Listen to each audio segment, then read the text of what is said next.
ঢাকা বিশ্ববিদ্যালয়ে হল কেন্দ্রিক ছাত্র রাজনীতির কারণে ক্ষমতাসীন দল যারা, তাদের বলয়ের মধ্যে থাকা, গেস্ট রুম কালচার, সিট বরাদ্দ, তাদের পেছনে পেছনে ঘোরা, প্রোগ্রাম বাস্তবায়নে সেখানে লোকবল হিসেবে সাপ্লাই হওয়া, এই সব কিছু মিলিয়ে ক্যাম্পাসে হলের শিক্ষার্থীদের অভিজ্ঞতা খুব ভালো না। এবং সেই অভিজ্ঞতা যে ভালো না, এটা অনেক বেশি দিন হয়নি, ওই ক্ষতটা রয়ে গেছে, ওই ঘাটা রয়ে গেছে।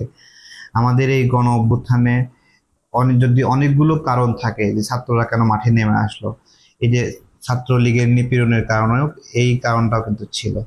এই জায়গা থেকে শিক্ষার্থীদের একটা আতঙ্ক যে হলে যদি এইভাবে বড় বড় ছাত্র সংগঠনগুলো ফাংশন করা শুরু করে, প্রাথমিকভাবে এখন হয়তোবা হলের শিক্ষকরা যারা হল প্রভোস্ট রয়েছে তারা সিট বরাদ্দ করে বা হেল্প করে, কিন্তু পুরাদমে ছাত্র রাজনীতি যদি এখানে ফাংশন করে, দেখা যাচ্ছে যে ওই সিটটাও পাওয়ার জন্য তাদের পিছনে পিছনে ঘুরতে হবে।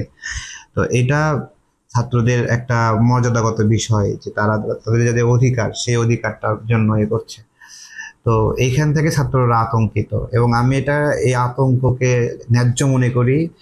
এবং তারা এইটা সঠিক কাজ করছে আন্দোলন করে, ঠিক আছে। কিন্তু এখানে আহ, এই ছাত্রদের এই পবিত্র দাবিকে আবার মিস ইউজ করার জন্য অনেকে নোংরা ভাষায় গালিগালাজ করছে, বিকৃত স্লোগান দিচ্ছে।